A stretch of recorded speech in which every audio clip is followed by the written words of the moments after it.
It was supposed to be the Caribbean's United States, a union of islands, one voice, one destiny. But in just 4 short years, the West Indies Federation crumbled, and it was Jamaica that pulled the plug. 11 countries, one flag, a shared dream. That was the vision in 1958. From Jamaica in the west to Trinidad in the south, the British colonies of the Caribbean joined together, hoping to walk the path to independence not as isolated islands, but as a powerful regional bloc. They called it the West Indies Federation. The idea felt right. The colonies had suffered similar histories: slavery, sugar, rebellion, and resistance. They spoke the same language, played the same music, lived in the same heat. To many, unity wasn't just logical, it was spiritual. Britain backed it too. In a post-World War world, it wanted to offload colonies in an orderly way. The Federation was Britain's way of handing over power while avoiding chaos. But right from the start, fault lines ran beneath the surface. Jamaica was the largest and most populous member, but it felt isolated, geographically and emotionally. The capital of the Federation wasn't Kingston. It was in Port of Spain, Trinidad, nearly 1,200 miles away. That distance wasn't just about miles. It was about power.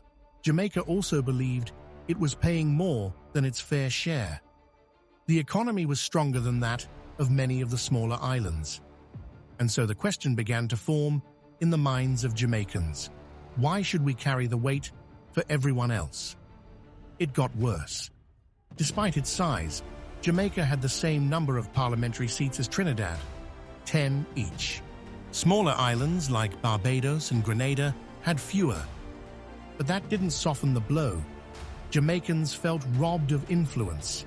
How could a nation with nearly 1 million people have equal say with a country half its size?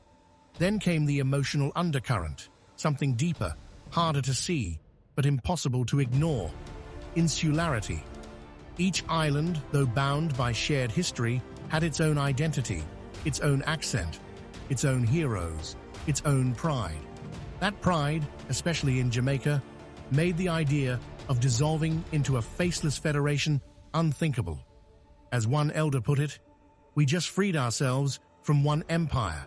Why join another one, built by us?" So, in 1961, it all came to a head. Premier Norman Manley, a believer in the Federation, agreed to hold a national referendum in Jamaica, the first of its kind in the country's history. The referendum would ask the people directly, should Jamaica remain in the West Indies Federation? The campaign was fierce. On one side stood Manley and the vision of Caribbean unity.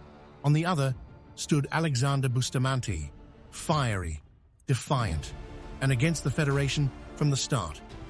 He called it a dead thing, and his words cut deep. Jamaicans voted. The results came in. 54% said no. Jamaica would leave. That single decision sent shockwaves through the Caribbean. If Jamaica, the biggest, strongest, most visible member, was walking out, what did that say about the future of the Federation? It didn't take long. By 1962, the Federation collapsed completely. Trinidad and Tobago followed Jamaica's lead and sought independence on its own. Barbados and the other islands were left to pick up the pieces. It was more than a political breakup. It was the death of a dream. Leaders mourned the loss. Caribbean thinkers wondered what could have been. What if we had stayed together? Would we be stronger on the world stage today? Would we have a united currency, a common court, a louder voice? Instead, the region fractured. Each country went its own way. And while there have been moments of cooperation, CARICOM, the University of the West Indies, the Caribbean Development Bank, the deep unity the Federation promised has never returned.